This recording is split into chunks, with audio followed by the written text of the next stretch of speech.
wimbo namba 77, msalabani pa Mwokozi. Tutakwenda kuimba itenzi na Mungu awabariki sana.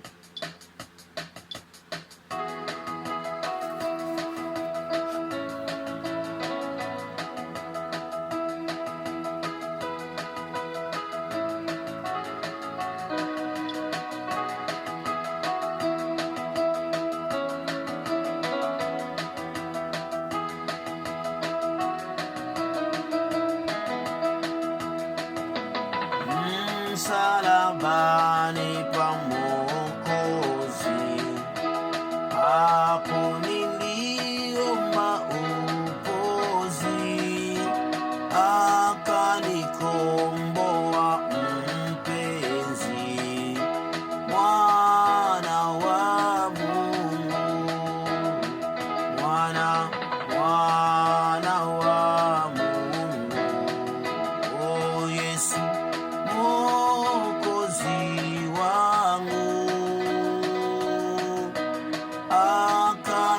akanikomboa mpenzi, mwana wa Mungu. Baba, katika jina la Yesu Kristo, Roho Mtakatifu, Mungu wetu mwenye nguvu, asante Bwana kwa sababu ni muda mwingine ambao Mungu tunahitaji kusikia maneno yako ya uzima. Baba, sema nasi watoto wako Bwana, tuko tayari kusikia katika jina la Yesu Kristo. Amen. Basi tutakwenda kujifunza somo fupi, alafu tutaingia katika maombi. Somo linasema wewe ni mlinzi. Somo linasema wewe ni mlinzi. Niwaambie tu kitu kikubwa ambacho Mungu huwa anapenda watu wakifahamu zaidi, ni maarifa au maneno yake Mungu. Kwa sababu mpaka leo dunia kuona inaingizwa shimoni ni kwa sababu watu wengi hawana maarifa ya kimungu. Utaona baada ya kuwa shetani katupa duniani, ni kweli alipata nafasi ya kuwateka wanadamu, lakini Yesu alikuja duniani ili kurudisha yale yote ambayo shetani alikuwa ameshapata nafasi ya kuyapokonya kutoka kwa mwanadamu ambaye aliyekuwa amekubalika mbele za Mungu. Sasa kwa sababu hiyo, watu walipaswa wajifunze maneno ya Mungu na kuyajua vizuri, ili wote wanaompokea wapate nafasi sasa ya kuweza kukaa katika nafasi zao. Sasa bahati mbaya ni kwamba walipokataa maarifa ya kimungu, na Mungu akawakataa wengine. Sasa laiti kwamba dunia nzima ingeweza kujua maarifa ya kimungu, wangeweza kujua ya wapasayo kuyafanya, na shetani asingekuwa na nguvu tena. Sasa kiuhalisia ni kwamba tangu wakati Mungu alipoumba Adamu na Hawa, Mungu alimwambia Adamu kwamba vitu vyote ameviweka chini ya uwezo wa Adamu. Ndio maana mtaona Adamu, Mungu alimpa nafasi ya kuweza kutoa majina hata kwa wanyama. Sema tuna muda wa kuangalia maandiko yote hayo, lakini nitoe picha fulani ili uweze kuelewa hiki kitu ambacho leo tunakwenda kukiomba. Baada ya kuwa Adamu amepewa nafasi hiyo ya kupatia majina ya wanyama mbalimbali, manake alikuwa ameshapewa mpaka uwezo wa kutiisha vitu vyote. Manake usimamizi wa vitu vyote ulikuwa chini ya Adamu, yeye akiwa kama mwangalizi, mlinzi, msimamizi wa mali ambazo Mungu amempa duniani. Yaani ulimwengu mzima, yeye alikuwa ndio kama bosi wa ulimwenguni mote hapa. Ndio maana shetani alipofanikiwa kuchukua ile nafasi, yeye akawa kama katawala ulimwengu mzima kwa vitu viovu, kwa sababu yani hiyo nafasi ambayo mnayoona sasa hivi shetani anayo, ndio nafasi ambayo mwanadamu angekuwa nayo. Ona duniani, mtu anapozaliwa tu lazima nazaliwa akiwa na maovu ndani yake. Kwa hiyo mwanadamu asingepoteza ile nafasi, angekuwa na uwezo na yeye mwanadamu wa kufanya vitu vikubwa ulimwenguni kote. Sasa Mungu alimweka mwanadamu aweze kuwa mlinzi katika ulimwengu huu. Huyu mlinzi analinda vitu vingi sana. Tuangalie katika kitabu kile cha Ezekieli ile sura ya 3 na ule mstari wa 17. Ezekieli sura ya 3 na ule mstari wa 17. Mwanadamu, nimekuweka kuwa mlinzi wa nyumba ya Israeli. Basi sikia neno hili litokalo katika kinywa changu, ukawape maonyo haya yatokayo kwangu. Hapa tunaona Mungu anasema amekuweka kuwa mlinzi. Na ndio maana walinzi waga hawalali. Hapa napoona tumekutanika kuomba, sisi ni walinzi. Ndio maana tumekataa kulala. Na walinzi lazima wawe mashujaa. Huwezi kwenda kulinda kama sio shujaa. Hauna nguvu, utalinda nini? Hauna silaha, utalinda nini? Watakuja wenye silaha fulani, watakudhuru na watakuibia. Watavunja mahali ulipo kwa sababu hauna silaha za kuweza yani za kuweza kuwahimili wale maadui, kuwadhibiti. Sasa huu ulinzi ambao Mungu anaokuwa ametuwekea sisi ni ulinzi unaolinda vitu vingi sana. Utanielewa vizuri, mtu wa Mungu, ili hata tutakapoingia kuomba, uombe ukiwa una mzigo, ukiwa unajua mambo ambayo Mungu ameweka kwako. Katika kitabu kile cha waraka wa pili wa Petro ile sura ya 3 na ule mstari wa 4. Waraka wa pili wa Petro sura ya 3 na ule mstari wa 4. Hapa maneno ya Mungu yanasema, na kusema, iko wapi ahadi ile ya kuja kwake? Kwa maana tangu hapo baba zetu walipolala, vitu vyote vinakaa hali hiyo hiyo tangu mwanzo wa kuumbwa. Hebu angalia, kuna kitu ambacho utakielewa. Na kusema, iko wapi ahadi ile ya kuja kwake? Kwa maana tangu hapo babu zetu walipolala, vitu vyote vinakaa hali hiyo hiyo tangu mwanzo wa kuumbwa. Mlinzi akilala, vitu vinakaa hali mbaya. Ndio maana babu zetu walipolala, vitu vyote vinakaa hali hiyo hiyo. Sasa unaposikia vitu vinakaa hali hiyo hiyo, ni vitu ambavyo vimeachanizwa, hatimaye vimekaa hali hiyo hiyo. Maana vipo katika udhaifu, vipo katika ukuibiwa, katika umateka, kwa sababu walinzi wamelala. Mathayo sura ya 13 na ule mstari wa 25. Mathayo 13:25. Lakini watu walipolala, akaja adui yake, akapanda magugu katikati ya ngano, akaenda zake. Hebu angalia, kuna ngano sehemu fulani, lakini watu wamelala ambao waliopewa jukumu kuwa kama walinzi. Baada ya kuwa wamelala, ndipo alipokuja yule adui, akapanda magugu. Tena anayapanda kwenye ngano. Ngano ni zao la kimungu, ni wana wa Mungu ambao wamepandwa na Mungu duniani. Kumbe inapotokea watu wamelala, shetani huwa anasimama, naenda kupanda mapando mabaya kwa wale watu ambao waliokuwa ni wema kabisa, ambao waliokuwa ni ngano nzuri mbele za Mungu. Kiaje watu wa Mungu, ili andiko msichukulie poa poa, ambalo tumejisoma mwanzo pale kwenye Ezekieli kwamba mwanadamu nimekuweka kuwa mlinzi.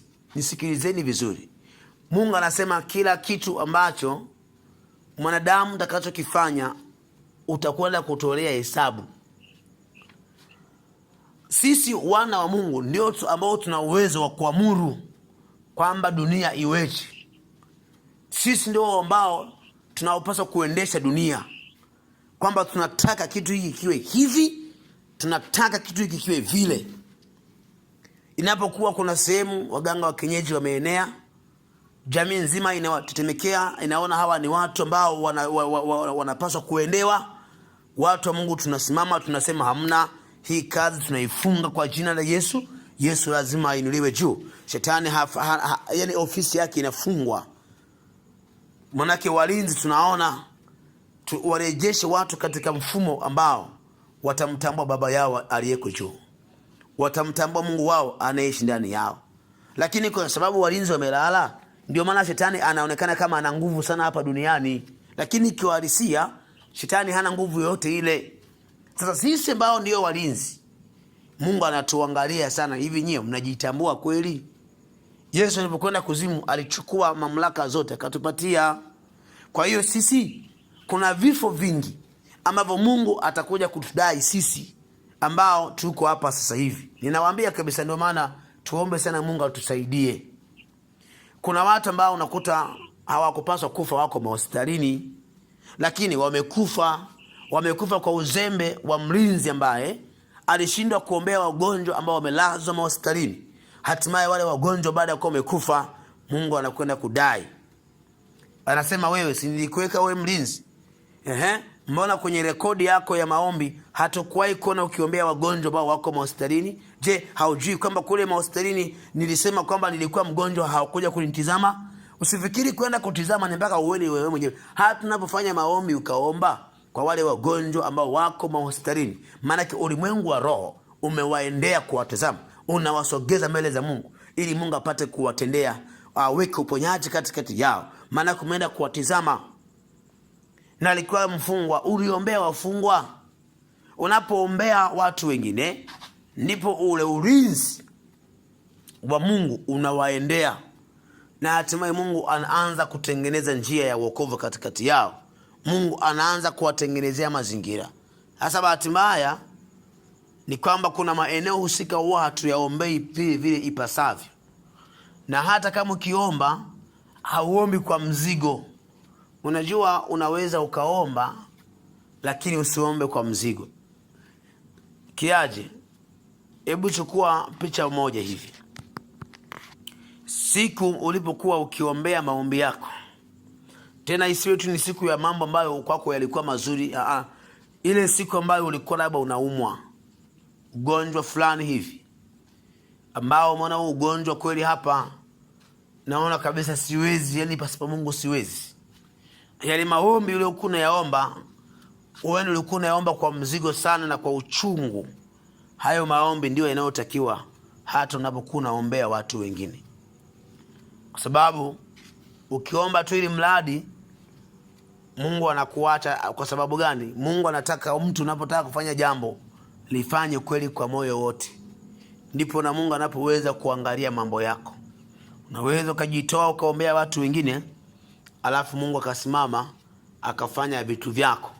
Ndio maana mara nyingi walinzi wanaolindaga, mara nyingi hawalindagi mali zao wenyewe, wanalinda mali za watu wengine. Yako makampuni watu wameajiriwa walinzi, wanalipo, utakuta wako nje wanakesha na sio kazi zao. Kumbe mlinzi unaweza ukalinda mpaka vitu ambavyo sio vitu vyako. Sasa wale ikiwa tu ni wa kidunia wanafanya hivyo, sasa sisi vile tunavyovilinda sio kwamba sio vya kwetu, ni vya kwetu, kwa sababu Mungu wetu ndiye kaumba mbingu na nchi na vitu vyote ambavyo tunavyoviona na vile ambavyo havionekani. Kwani Mungu aliumba vyote hivi. Unapoona kuna mtu kapata na jambo baya, huyo ni ndugu yako, kwa sababu katika ulimwengu tumeungamanishwa pamoja. Labda tukitoa tu wale mapepo katika fomu ya kibinadamu, hao sio ndugu zetu hao, japo na wao asili yao wametoka mbinguni, ila kwa Mungu alishaga walaani hao tumetofautiana nao. Lakini mtu ambaye sio mtu wa shetani, hata kama ni mvuta bange, Mungu anamjua huyu ndani ya muda fulani atakuja kuwa mchungaji wangu. Ndio maana ukisikia shuhuda za wengi waliookolewa, watakwambia, mimi zamani nilikuwa navuta bange, nilikuwa nafanya hivi nafanya kile, lakini baada ya muda neema ya Mungu ikaja ikaonekana, hatima yule mtu akapata kuokoka. Kwa hiyo tunapokuwa tukiomba kwa watu wengine, beba ule mzigo wa ile maombi. Kuna wengine mtakuwa mkitibiwa maombi yenu baada ya kwenda kuombea watu wengine, lakini wengi unakuta kila muda wanajiombea wao wenyewe. Sasa Mungu ametuweka kuwa ni walinzi. Wewe mwenyewe piga picha hapa hospitalini kule, nadhani mnasikiaga kesi nyingi. Kuna mauzauza mengi yanatokea kwenye maodi. Nishasikiaga shuhuda mmoja, mwingine anasema kwamba wakati mama mmoja anajifungua, akashangaa unatoka moshi. Ule moshi ukafunika wodi nzima, Watu wakabaki wanashangaa. Wengine akajifungua paka, mwingine anajifungua vitambaa, mwingine inatoka tu pumzi. Vitu vya ajabu ajabu vya ovyo ovyo. Au mwingine anazaa kitu ambacho hakieleweki. Sasa nashindwa kwenye Kiswahili nitumie lugha gani ili iweze kueleweka. Kuna yaani unakuta mtu kakazaliwa mtoto wa maajabu. Kumbe unakuta mapepo yalienda yakaiba yule mtoto kwenye tumbo la mzazi wake, yakaweka kiumbe cha ajabu, na yule mtoto wako naye. Mtu anazaa sema Mungu, hii ni kazi ya Mungu, haina makosa. Kumbe sio hata kazi ya Mungu, ni kazi ya shetani yenye makosa. Unakuta Mungu unasema ni kazi yake, kumbe sio yake, ni ya shetani. Lakini yote hii Mungu anakuja kuangalia. Kuna walinzi hawakuwa vizuri kuombea hospitali. Kuna walinzi hawakuwa vizuri kuombea mashule. Watoto wameibiwa. Sasa leo utakusanya taasisi mbalimbali. Leo tunaenda kuomba kwenye mashule. Mashule haya yanayofanya hata watoto wengi wanasoma na wengine wanaenda kuharibikia huko. Wakiwa tangu wadogo, wengi wanapandiwa mbegu za ushoga. Tunaenda kuombea mashule yote. Tunaenda kuombea hospitali zote.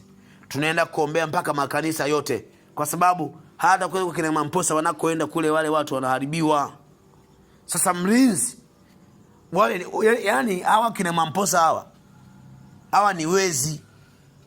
Ni wezi ambao shetani anawatumia ili kuiba nafsi za watu.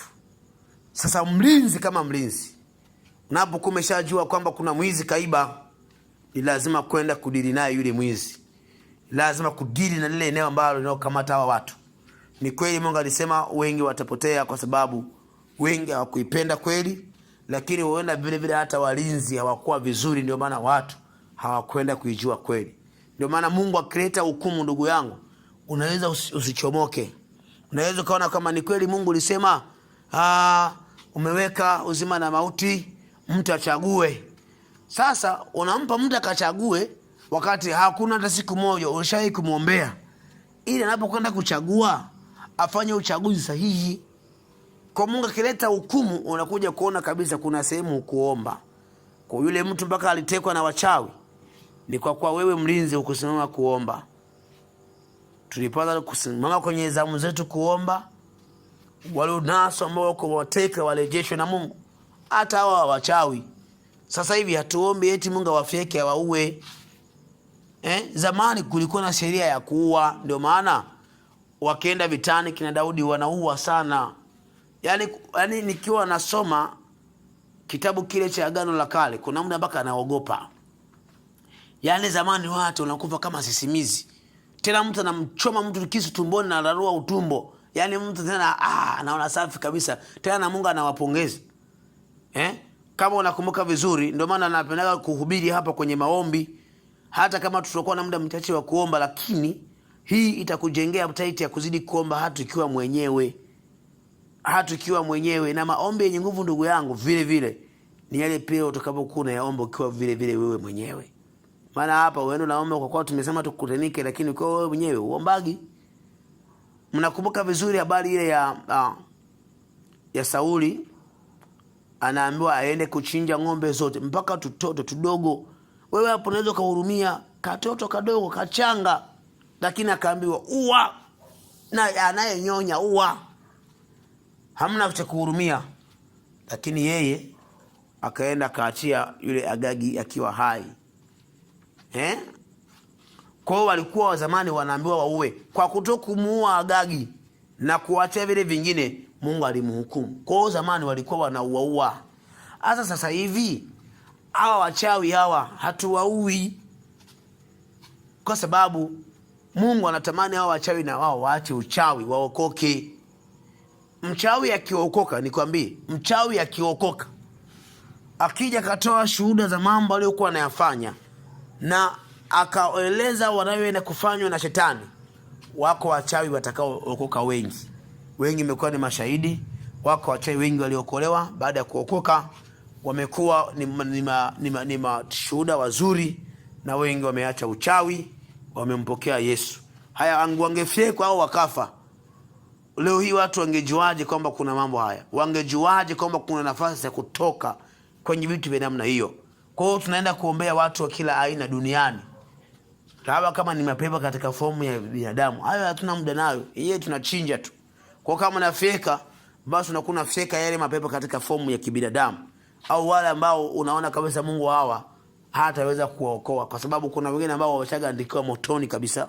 Wapo katika Yuda, anasema makafiri wanaobadili neema ya Mungu kuwa ufisadi, akasema wameshawekewa hukumu tangu zamani. Wako sasa, tuingie kuomba.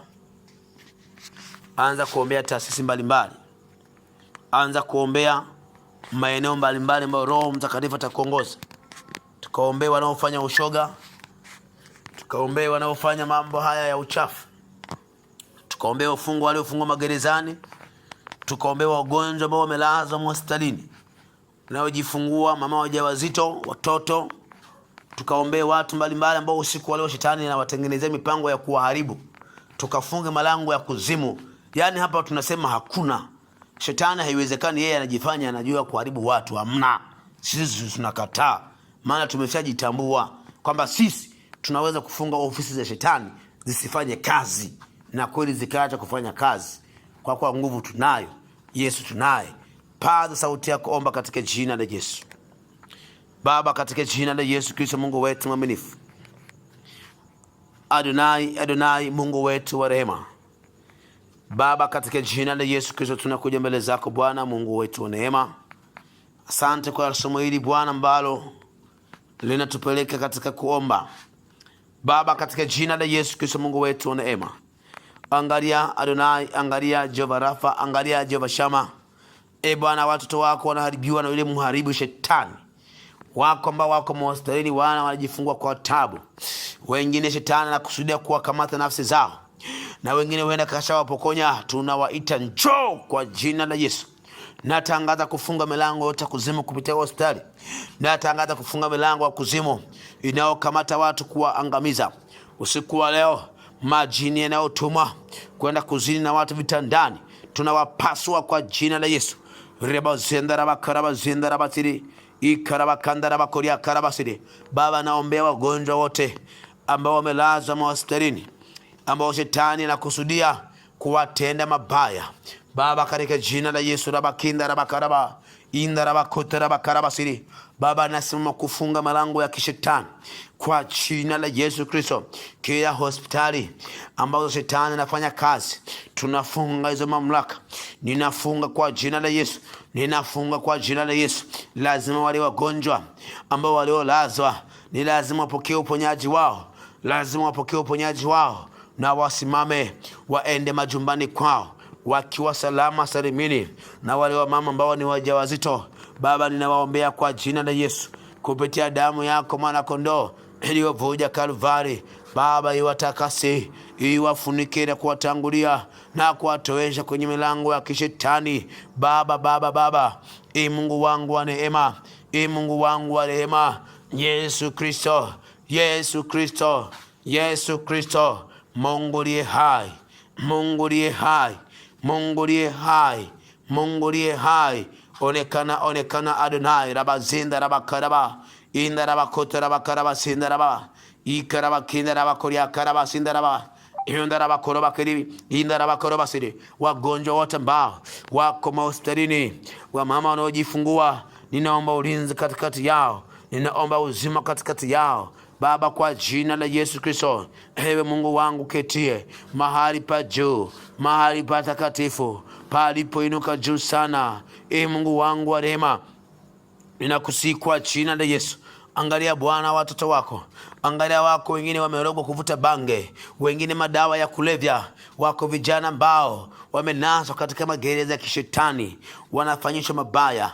Na niwe Mungu alisema kwamba ni jinsi gani kijana asafishe njia yake, ukasema kwa kutii akilifuata neno lako. Baba, tunakuomba ikiwa vijana hawa wamenuizwa roho za kuvuta bange, wakamwagiwa upepo wa kichawi wa kugeuza akili zao, Baba, tunageuza ya akili zao zikuelekee wewe. Nasi ulimwengu roho tunaweka hali ya Roho Mtakatifu Pepo wa Roho wako Mtakatifu ukavume katikati yao, ukavume katikati yao. Raba senda raba kata raba inda raba koraba rinda raba vivinga raba konda raba inda raba koraba si rita raba kanda raba koria karaba senda raba karaba inda raba vivinga raba konda raba koraba inda raba koraba karaba si anda raba kanda raba kinda raba koria karaba si eta raba koraba si yendara basiri rakaraba zindara batoroba karabasiri.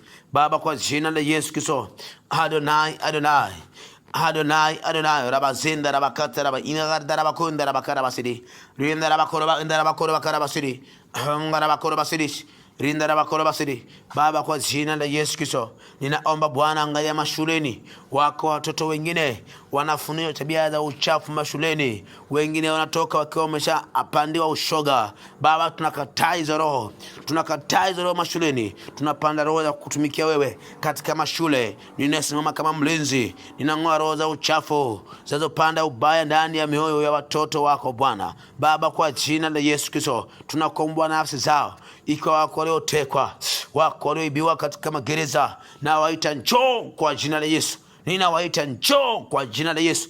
Ninawaita njoo kwa jina la Yesu Kristo.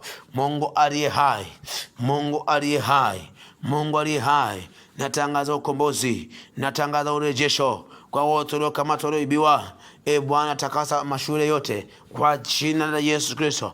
Milango ya kuzimu ambayo shetani anaifungua kupitia mashule tunaifunga. Baba, tunaombea katika mazingira ya bahari. Bahari ni wewe uliyeiumba, lakini shetani anafanya uchafu mwingi baharini. Ewe bahari, sikia neno la Bwana. Wakatae wachawi, yakatae mapepo, yakatae majini. Ewe bahari, sikia neno la Bwana. Rabakanda rabasiri. Ninasema na wewe bahari, Mungu aliponiumba alinipa kutiisha vitu vyote, na wewe bahari ukawa chini yangu. Rakarabasinda rababara hinda rabakari, nenye mapepo mko chini yangu, na waapiza kwa jina la Yesu Kristo. Hamna mamlaka kwa kushikilia watu wa Mungu ambao mmewaloga kuvuta bange, ambao mmewaloga kufanya uchafu katika mabichi. Kwa jina la Yesu Kristo, uko ufuoni mwa bahari, natangaza moto wa Bwana kutangaza ukombozi, natangaza ukombozi, natangaza ushindi. Na kwa jina la Yesu Kristo, ninaombea watu wote ambao wanaingia makanisani, makanisa ya manabii wa giza, atume wanafungua akili zao. Rabasenda rabakaraba ingara bakinda rabakuraba rinda rabakorabas. Natangaza ukombozi. Malaika zako Bwana wakapite kaskazini, kusini, mashariki, wakusanye nafsi za watoto wako zikapate uamsho wa kuamka kutoka dhambini. Waone macho yao yakapate kufunguliwa, waone kwamba wanaishwa uongo, watoki katika madhabahu hizo. Baba, katika jina la Yesu Kristo, Roho Mtakatifu nakusihi, Mungu wangu, ulisema katika Yohana 14:14 ukasema kwamba mkiniomba neno lolote kwa jina langu nitalifanya. Baba, katende sasa kwa jina la Yesu.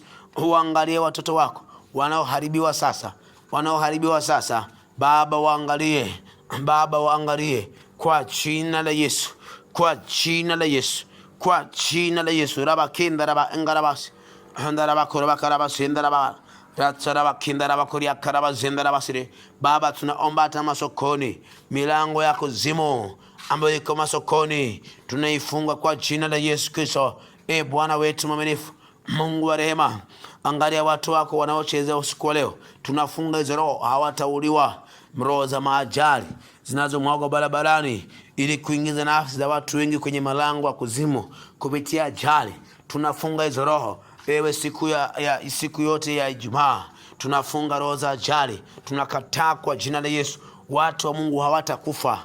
Natangaza kwamba watu wa Mungu hawatakufa, maana Mungu anasema sitakufa bali nitaishi, nitayasimulia matendo makubwa ya Mungu. Haya maneno nayaweka hata kwa wale wote ambao bado hawajaokolewa, lakini Mungu ana mpango nao.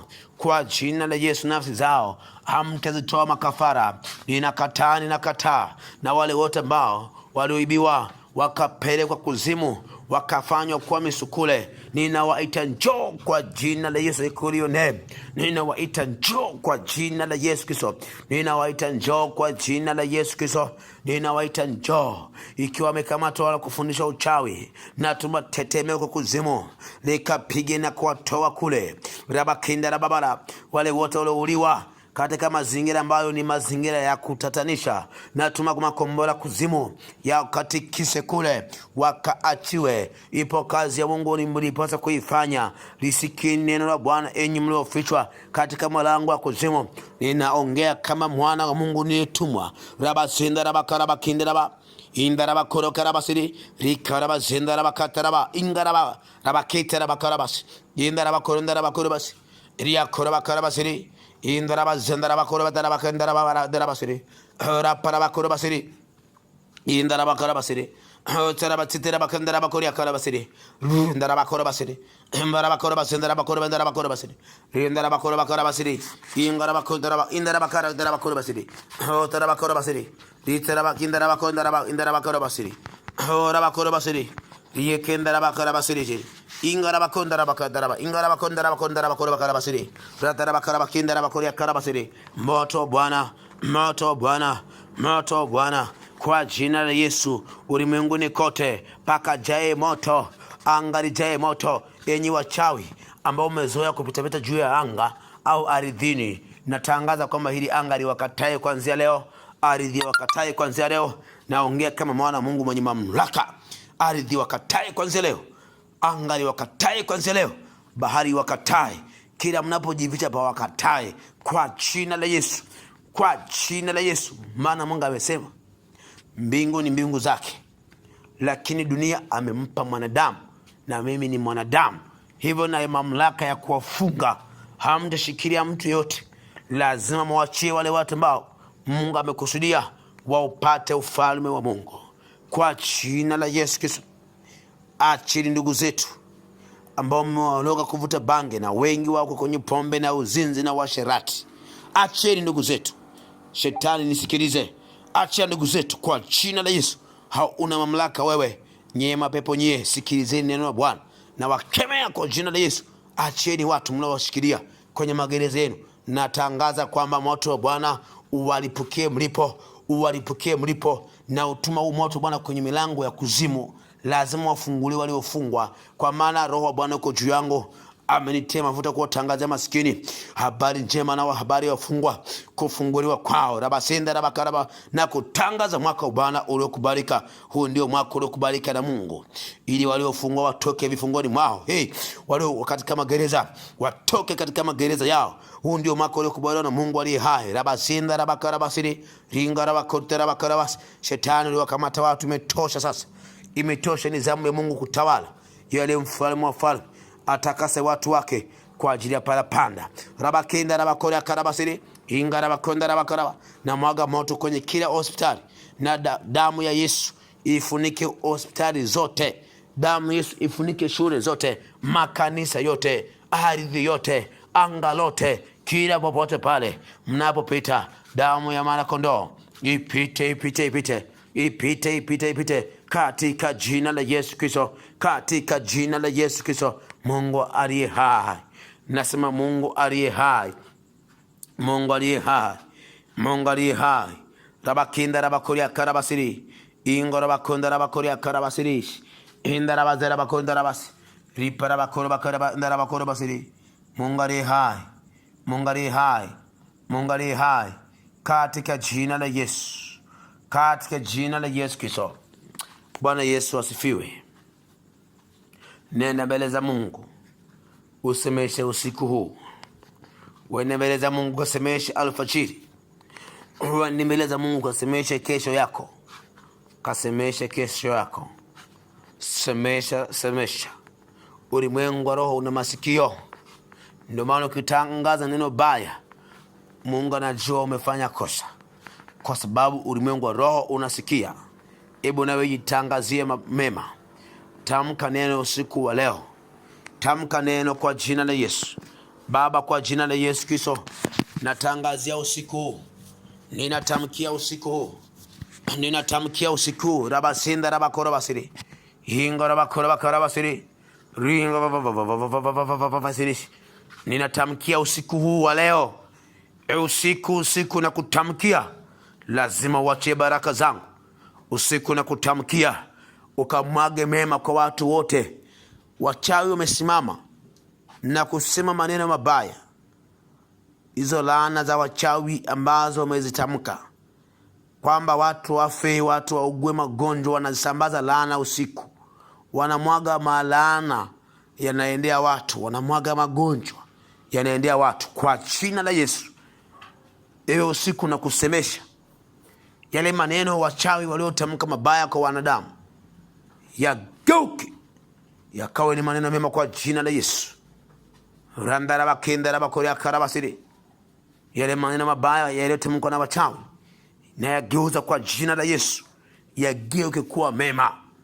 Waliotangaza kulaaniwa wakabarikiwe, waliotangaza kufeli wakafaulu, waliotangaziwa kutokuona wakaone kwa jina la Yesu. Ewe usiku sikia neno la Bwana. Ewe usiku nisikilize wewe. Wewe usiku wewe usiku wewe. Mungu aliumba usiku akaweka giza na nuru. Alikuumba maana yake wewe ni roho na unasikia. Sasa nisikie neno la Mungu. Yale maneno waliotamka wachawi kwako giza, na yageuza yawe mema kama mwana wa Mungu. Na geuza yote kwa mamlaka niliyopewa. Rabakenda rababara, rinda rabakora bakara basiri, rita rabakenda rabakara. Waliorogwa kuvuta bange hawatavuta bange. Natangaza wema wa Mungu. Wema wa Mungu pete. Ile neema ya Mungu iokoa wanadamu imefunuliwa, nayo yatufundisha kukata ubaya na tamaa za kidunia. Sasa na wewe usiku, hiyo neema ya Mungu iliyofunuliwa inakufundisha usiku kukata ubaya. Kila ubaya ambao wachawi wametangaza kwenye giza, ewe giza, kata ubaya huo, kata ubaya huo, kata ubaya huo kwa mamlaka ya jina la Yesu Kristo. Raba kinda raba. Natangaza katika asubuhi, natangaza nuru ya Bwana inapoangaza kuanzia kwenye mapambazuko ya alfajiri, na baraka zetu zikawa hivyo. Na nena mema katika siku ya Ijumaa, na nena mema katika usiku hata wa leo, na nena mema kwa damu ya mwana kondoo. Iko damu ya Yesu inenayo mema, iko damu ya Yesu inenayo mema, iko damu ya mwana kondoo. Nasema iko damu ya mwana kondoo inenayo mema. Tangaza mema, tangaza mema mwana wa Mungu. Jitamkie baraka. Wachawi wao wametamka laana kwenye mwili wako, labda wametangaza upatu na mambo mabaya. Hebu tangaza mema. Ewe shetani nisikilize, mimi najitamkia mema. Rabaka kirinda rabako basiri. Mimi na familia yangu nitaona wema wa Mungu, na wala sifi, na sitaugua magonjwa yenu katika jina la Yesu. Ninakataa laana zenu, ninakataa balaa zenu. Mimi ni mwana wa Mungu. Iwe katika familia yangu sitakuja kuona mabaya kwa jina la Yesu. Mipaka mlioniwekea kwamba sitavuka hapa, na waambia ninavuka kwa jina la Yesu. Rabakenda rabakora basire. Mlisema sitafanya hiki na kile, nitafanya kwa jina la Yesu, kwa maana imeandikwa, kwa msaada wa Bwana tutatenda mambo makubwa, na kwa jina la Yesu ninaenda kuyafanya hayo mambo makubwa kwa msaada wa Bwana Yesu Kristo, Mungu aliye hai. Ninasema Mungu aliye hai, ninasema Mungu aliye hai, yeye aliyeniumba. Rabakenda rabakora basiri, ingora bakondera bakara basiri, ndara bakara basiri, itera batera basiri, ndara bakora rindara vivi ngara bakara basiri, ripondara bakara basiri, ikondara ba indara bakindara bakoria karabasiri, endara bazindara batera bas, rikora bakara basiri, ora basiri, oria papa rikendara bakara dara basiri, ingora bakara bas, indara bazendara batera basiri, o karabasiri, indara bakora dara basiri, litera bakara basiri, katika jina la Yesu, katika jina la Yesu Kristo. Mtu wa Mungu, zimebakia dakika chache sana. Hebu funga roho za visasi na malipizi. Funga roho za visasi na malipizi kwa dakika 2. Funga roho za visasi na malipizi. Shetani anayemwaga roho za visasi ili kupigana na watu wa Mungu waliokuja kuomba hapa, hebu shindana, kataa kila chochote ambacho kuzimu watakitupa katikati yako au katikati ya chochote unachokifanya kwa jina la Yesu. In the name of Jesus Christ. Teketeza kila kazi mbovu za kipepo kwa jina la Yesu. Tunafunga roho za visasi, malipizi, mafatilizi ya kila aina, hayawezi kutupata kwa jina la Yesu. Nasema hayawezi kutupata kwa jina la Yesu. Shetani, nyamaza kimya, umeshindwa toka mbinguni, ulipigwa chini, ukatupwa, ukadondoshwa. Ewe joka wa zamani, nyoka mkubwa, Ibilisi na Shetani, udanganyeo ulimwengu wote, hautatuweza kwa jina la Yesu. Rabakinda rabakarabasini, na kila aliyeko mahali hapa, ulinzi wa Bwana Yesu mfunike. Hivyo Shetani hautagusa vitu vyake, nakwambia kwa jina la Yesu, kwa damu ya mwana kondoo wa Mungu aliyeshinda. Shetani, wewe hauna mamlaka katikati yetu, katika jina la Yesu. Hebu mtu wa Mungu kwa dakika 2 njoo mbele za Mungu, mshukuru Mungu sasa. Ujue kuna vitu Mungu amefanya, viko vitu Mungu amevihuisha katikati yako, viko vitu Mungu amevifanya kwa uwezo wake. Baba, katika jina la Yesu, Roho Mtakatifu, Roho wa Mungu, nakushukuru. Asante Bwana wangu Yesu kwa usiku wa leo, kwa maombi mazuri ambao Mungu umeomba pamoja na sisi. Asante Bwana, tunakutukuza kwa yote umeyafanya kwa utukufu wako Baba, na kila sababu ya kusema asante Bwana kondoo wa Mungu. Baba, kwa jina la Yesu,